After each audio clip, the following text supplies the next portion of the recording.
ग्रह,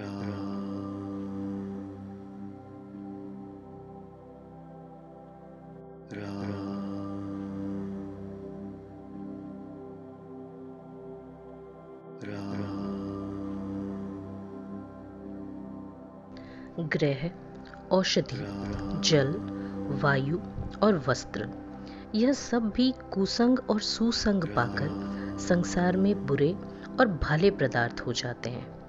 चतुर और विचारशील पुरुष ही इस बात को जान पाते हैं। महीने के दोनों पखवाड़ों में उजियाला और अंधेरा समान ही रहता है, परंतु विधाता ने इसके नाम में भेद कर दिया है। एक को चंद्रमा का बढ़ने वाला और दूसरे को उसका घटने वाला समझकर जगत ने एक को सुयश और दूसरे को अपयश दे दिया।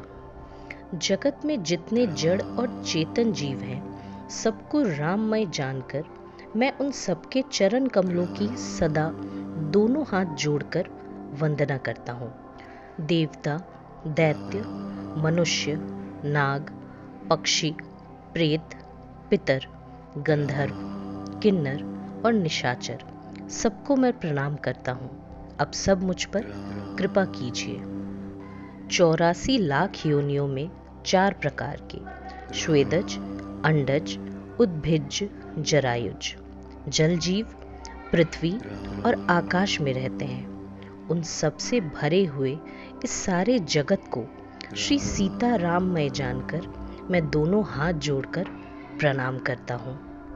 मुझको अपना दास जानकर कृपा की खान आप सब लोग मिलकर छल छोड़कर कृपा कीजिए। मुझे अपने बुद्धि बल का भरोसा नहीं है, इसीलिए मैं सबसे विनती करता हूँ।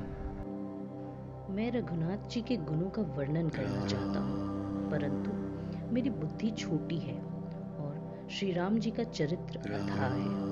इसके लिए मुझे उपाय का एक भी अंग अर्थात कुछ भी उपाय नहीं सूझता। मेरे मन और बुद्धि कंगाल है, किंतु मनोरथ राजा है। मेरी बुद्धि तो अत्यंत नीची है और चाह बहुत ऊंची है। चाह तो अमृत पीने की है, पर जगत में जुड़ती छाछ भी नहीं। सज्जन मेरी ढिठाइयों को क्षमा करेंगे और मेरे बाल वचनों को मन लगाकर प्रेम पूर्वक सुनेंगे। जैसे बालक जब तोतले वचन बोलता है तो उसके माता पिता उन्हें प्रसन्न मन से सुनते हैं, किंतु क्रूर, कुटिल और बुरे विचार वाले लोग जो दूसरों के दोषों को ही भूषण रूप से धारण किए रहते हैं, हंसेंगे। रसीली हो या अत्यंत फीकी, अपनी कविता किसे अच्छी नहीं लगती, किंतु जो दूसरों की रचना को सुनकर हर्षित होते हैं, ऐसे उत्तम पुरुष जगत में बहुत नहीं है।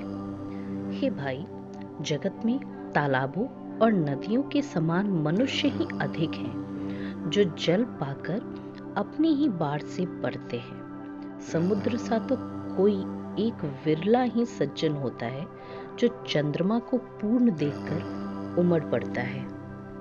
मेरा भाग्य छोटा है और इच्छा बहुत बड़ी है, परंतु मुझे एक विश्वास है कि इसे सुनकर सज्जन सभी सुख पाएंगे और दुष्ट हंसी उड़ाएंगे। किंतु दुष्टों के हंसने से मेरा हित ही होगा। मधुर कंठ वाली कोयल को कौवे तो कठोर ही कहा करते हैं, जैसे बगुले हंस को और मेढक पपीहों को हंसते हैं, वैसे ही मलिन वन वाले दुष्ट निर्मल वाणी को हंसते हैं। जो ना तो कविता के रसिक हैं और ना जिनका श्री रामचंद्र जी के चरणों में प्रेम है, उनके लिए भी यह कविता सुखद हास्य रस का काम देगी। प्रथम तो यह भाषा की रचना है, दूसरे मेरी बुद्धि भोली है, इससे यह हंसने के योग्य ही है। हंसने में उन्हें कोई दोष नहीं। जिन्हें ना तो प्रभु के चरणों में प्रेम है और ना अच्छी समझ ही है, उनको यह कथा सुनने में फीकी लगेगी। जिनकी श्री हरि और श्री हर के चरणों में प्रीति है, और जिनकी बुद्धि कुतर्क करने वाली नहीं है, उन्हें श्री रघुनाथ जी की यह कथा मीठी लगेगी। सज्जनगण इस कथा को अपने जी में श्री रामचंद्र जी की भक्ति से भूषित जानकर सुंदर वाणी से सराहना करते हुए सुनेंगे। मैं ना तो कवि हूँ, ना वाक्य रचना में ही कुशल हूँ। मैं तो सब कलाओं तथा सब विद्याओं से रहित हूँ। नाना प्रकार के अक्षर, अर्थ और अलंकार, अनेक प्रकार की छंद रचना, भावों और रसों के अपार भेद और कविता के भांति भांति के गुण दोष होते हैं। इनमें से काव्य संबंधी एक भी बात का ज्ञान मुझ में नहीं है। यह मैं कोरे कागज पर लिखकर सत्य सत्य कहता हूँ।